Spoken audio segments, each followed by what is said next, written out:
This is just a few questions. I'm Marc Sims. My guest is Dick Simpson, PhD. Dick Simpson, Professor Dick Simpson is a Professor Emeritus at the University of Illinois, Chicago. Welcome to the show, Professor Simpson. Thank you, Mark. Glad to be with you. I'm so happy you are here because you were alderman when I was a wee small child back in the day. So you're the person to ask these questions, Professor Simpson. Yeah, it was back. I was alderman from 71 to 79 and led the opposition bloc against Mayor Richard J. Daley and Michael Blandick. Yeah, you That's go. a long time There's a ago. long. You're talking about my grammar school to high school days. Okay, here we go. Okay, yeah. Uh, Professor Simpson, is Chicago ready for reform? Well, we've been doing reform, but we really haven't finished the task.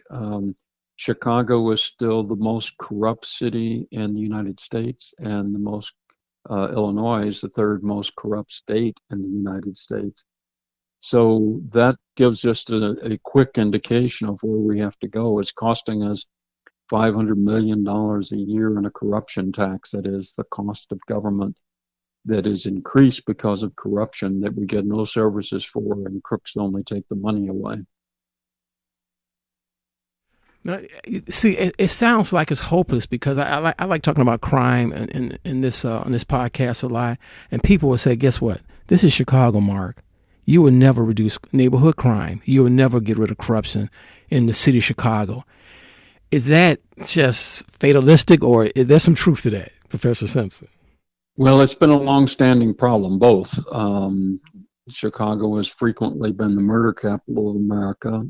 Currently, the good news is our murders were down last year, but citizens in Chicago are still frightened by crime, still think it's even more prevalent than it is, and we have a long way to go if we're going to solve that. As for corruption, we have several major trials coming up in 2023 and 2024. We have the McLean trial, which is going to begin in March of 2023. And we have the Madigan trial, which is going to be in April of 2024. And we're expecting the Burke trial to be at about the same time frame, somewhere between 2023 and 2024. Each of those has a series of co-conspirators. We've had 35 aldermen go to jail in federal prison. We've had 4 of the last 10 governors go to jail. So we're hitting a spike. The federal courts were pretty much closed during the pandemic. They've reopened for business, and they have a long line of trials ahead of them. Professor Simpson, when you were in the city council way back in the day, if you will, how did the city council back then handle crime and corruption in the 70s? Well, we didn't do anything about it because we didn't, as the old Mayor Daley used to tell me, you ain't got the votes, kid. So corruption particularly went unchecked. Like I say, 35 aldermen since the day I was alderman have gone to federal prison, and there are 3 or 4 aldermen still to be tried in the next year or two. So corruption, unfortunately, has continued. We have made progress, and it's worth talking about the progress. For instance, we have now outlawed aldermanic privilege. We still have the issue of zoning, where we probably need more curbs on the aldermanic powers. We have made the ethics ordinance. We didn't have an ethics ordinance before 1987. And particularly during the Lightfoot era, we've amended the ethics ordinance 3 times to tighten up on activities, giving the inspector general more power. We are actually making progress on corruption, but we have this long, lengthy past of machine politics, which we have to overcome.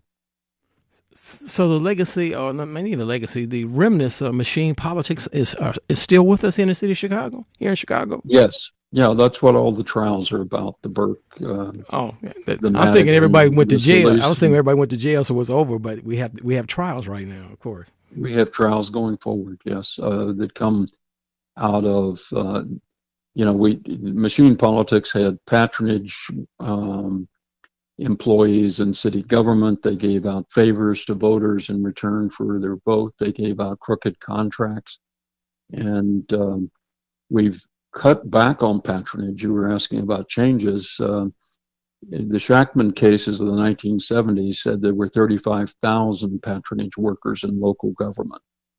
The Storage case during the last of Richard M. Daley's time said there were only 5,000 people on the clout list to get jobs.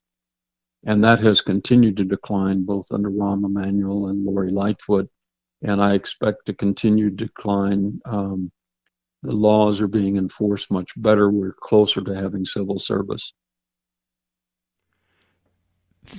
I think I talked to you off the air, and I said I didn't really want to talk too much about the upcoming election because I want this podcast to have a long shelf life. But I like Lori Lightfoot. I thought she was a good choice 4 years ago. I got to meet her right before she won 4 years ago. I still like her. I think she deserves a second term. But I don't see any of the candidates really talking about the past, because you know the past. But a lot of potential voters in Chicago are not going to vote. People don't pay attention. Either they were too young or they were born after Harold Washington was mayor of this city. So they don't understand what's going on at all. So people forget about it. No matter who's mayor in my life ain't going to change. They don't vote. But do you think that all the candidates should really give the voters a little history lesson and how we're going to make this Chicago a better Chicago and give people a reason to move to the city of Chicago and raise their family here in the city of Chicago? What do you think, Professor Simpson? I think so, and I think there are a number of changes which are very important, and the election will have a big effect on the future of Chicago. The first of all, we don't usually recognize that we're going to build not only the new casino and the Obama Presidential Center, we're going to build 3 new cities, towns, if you want, bigger than many towns in America. There's up in Lincoln, the Lincoln Park area is going to be one on the west side, and they're called the neighborhood 78. And then on the south side, around the Michael Reese Hospital and McCormick Place, each of those are going to have 20,000 new housing units. The real question is, how affordable will those units be? Housing is a major problem in Chicago, but it looks like we're about to break through on that. The Lightfoot proposal to put in more than $1 billion in the 10 poorest neighborhoods in economic development projects is very important. And no matter who becomes mayor, it's important that focus, sometimes called balanced economic development, which is what Harold Washington called it, has to be instituted and continued. We have to bring down the crime level in Chicago. And most of all, from my perspective, we need to reinvigorate participatory democracy. We need to have neighborhood governments in every ward so citizens can affect policy, not just vote in elections every 4 years. So, since you said that, I'm not too. I don't know too much about this upcoming election when it comes to the what do you call it, this civilian oversight in the police department, where they had these 22 elected officials and representatives and all this kind of stuff. But do you think the elected officials, the 22 elected officials for this civilian police oversight board, you think it's going to really make a difference? Well, it depends on how well it works, but the only way to solve crime is what's called police-community relations, and Chicago has not very well implemented the citizen policing, where citizens work together with the police department to focus on their neighborhoods and the problems that are particular to their neighborhoods, and to point out what needs to be done, and the police officers being familiar enough with the neighborhoods that they have a sense of what's actually going on, not just riding down in squad cars, once in a while and seeing everything from their car. So this could be a chance for us to have a breakthrough. Whether it'll work out will depend on how well it's actually implemented and probably who gets elected.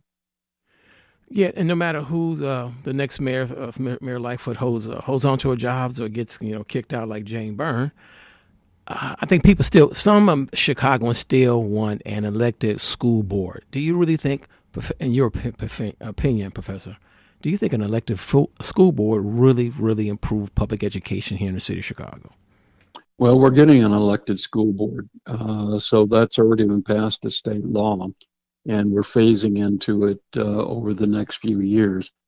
I think elected school board in principle is a good idea, but it only works, of course, if it's not controlled by the old political machine, if it's not controlled just by the teachers union, but if it's controlled by the actual choices of the voters, and the more people get active in school issues.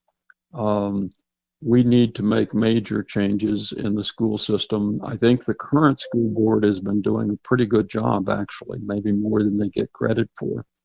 But I do favor an elected school board. I favor nearly everything that brings about more citizen participation in government.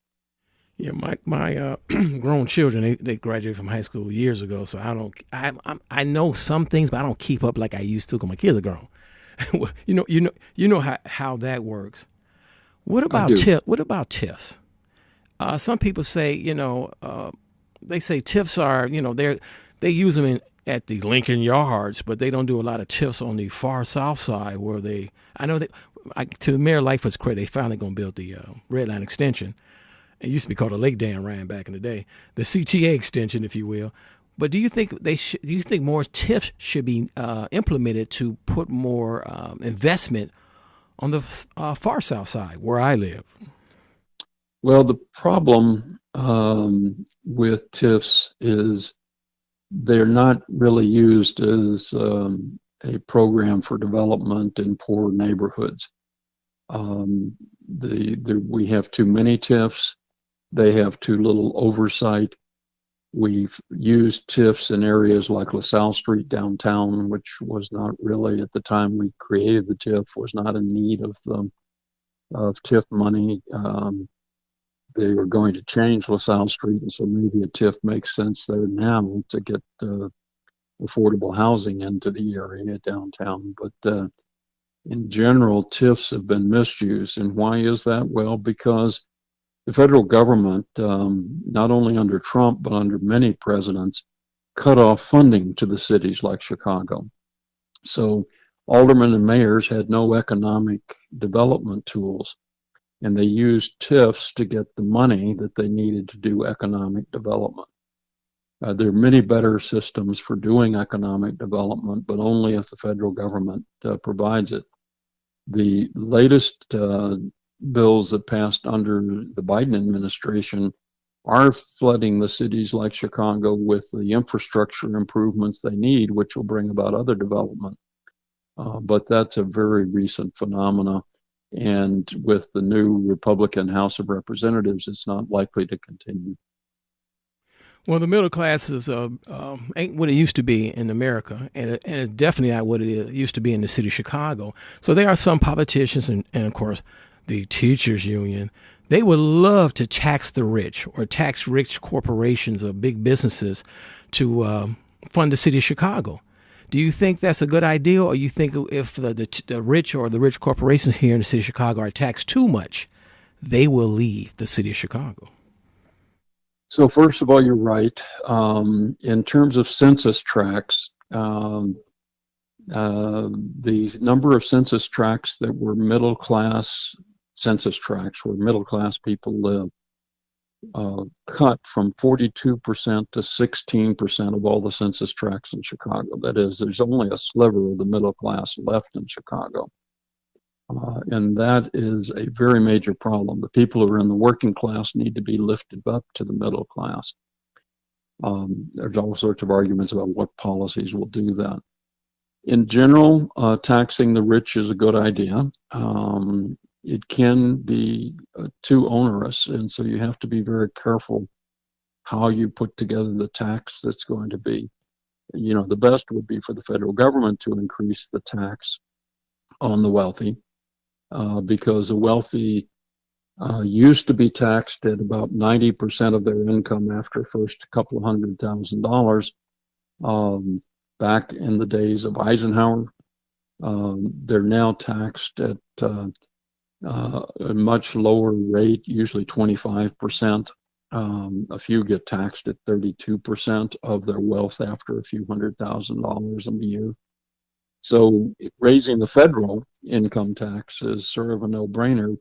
But like Mayor Daley told me many years ago, kids, you ain't got the votes. We need the votes to be able to have reasonable taxes on both corporations, which are making out in many cases like bandits, and we need to tax the more wealthy, but we need to do it as much as possible from the federal government, and then the federal government needs to remit some of those monies to Chicago for its development.